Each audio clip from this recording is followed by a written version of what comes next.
Hey BookTube, Science Fiction Reads here with my week 2 wrap-up for New Worlds November. So everything I read had to take place on an extraterrestrial planet, basically. Or some sort of extraterrestrial environment anyway. And I did not read as much as I had hoped, although I did read the 3 things that I mentioned in my previous video. So the first of which was a Hal Clement short story called Uncommon Sense from this collection I have called Small Changes. It was super short, and it was good. It was pretty much what I expected. The main character is a scientist of some sort. I don't think it really explained his profession, but he's got a spacecraft and he goes from planet to planet just exploring flora and fauna because he's just curious and interested. And he has 2 assistants. I'm trying to see when this was written. I believe it was the 50s, but I can't find it. But he's got 2 assistants who decide to hijack the ship from him, but it's damaged. So the main character, Cunningham, escapes and goes into hiding on the alien planet, and using his knowledge of the local flora and fauna, which he has to discover on the fly, he gets back at his assistants. So it was pretty smart. I knew it would be some sort of clever, kind of like some Brian Stableford stories I've read, where the main characters solve some sort of issue by using the local, well, not physics, but the local biology, basically. I like stories like that. That's what I like about hard SF, is when physics saves the day. And in this case, it was biology, and it was good. And I wanted to read more, but I did not read anything else from this collection. I started one story, but I couldn't get into it, which has happened before with Hal Clement. Anyway, that's at least one story of Hal's for Hal for the Holidays event. And that was the first thing I read. Well, it was the second thing I read for this, because I was already reading this novel by Robert Charles Wilson, Bios, which is 200 pages. It was super short, super quick. There's like nothing in here that isn't directly advancing the plot. It was much darker than I thought, though. It's about a alien planet that humanity's trying to figure out how to interact with the environment without, instant death. So they've got a couple scientific outposts on the surface, and there's scientists inside studying the environment on a cellular level, and anytime they go out for an excursion or something, they're in like a mech suit, basically, to protect themselves, because direct contact with the environment leads to very quick death. And then the main character, Zoe, arrives, and she's someone who's been biologically adapted for the planet since birth, genetically engineered, although she's got some secrets that she's not even aware of. And with her much more advanced technology, she's able to interact with the planet much more intimately. But things spiral out of control. It gets very dark. I did enjoy it. I want to read more by this author, especially, there's a blurb right on the back here for something called Darwinia, which I can't remember much about it. I read the synopsis, but Darwinia, I think, is what I want to read of his the most. But I read the synopsis for a bunch of his stuff, and it was quite good. So yeah, I would recommend this if you don't mind something dark. It was very atmospheric, like kind of reminded me of Peter Watts' Starfish, which is the first in his Rifters trilogy, which I never finished.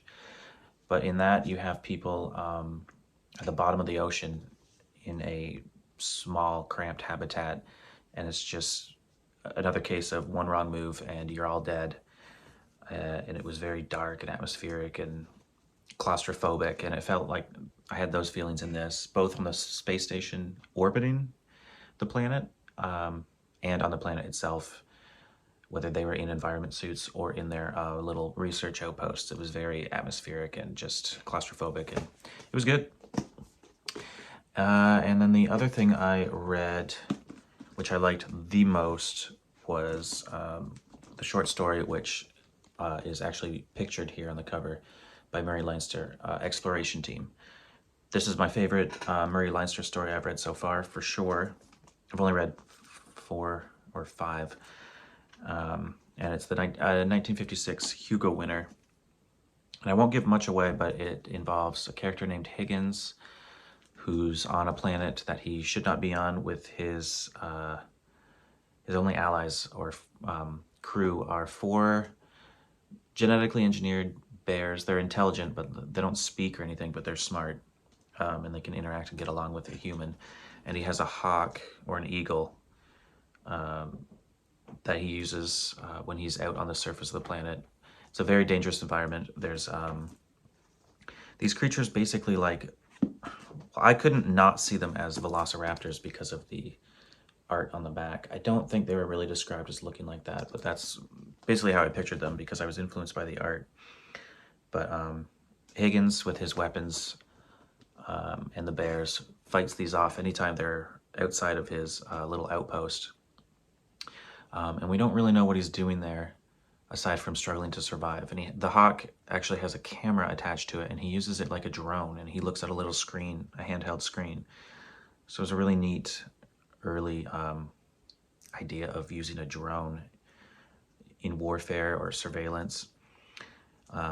Anyway, somebody arrives on the planet named Boardman, who kind of represents part of the, I guess, galactic government for settling planets for colonization. And basically, Higgins is a squatter, and Higgins is not who Boardman was coming to see. He was coming to check on a colony that was being set up in previous years, which Higgins was not even aware of, even though he's on the planet.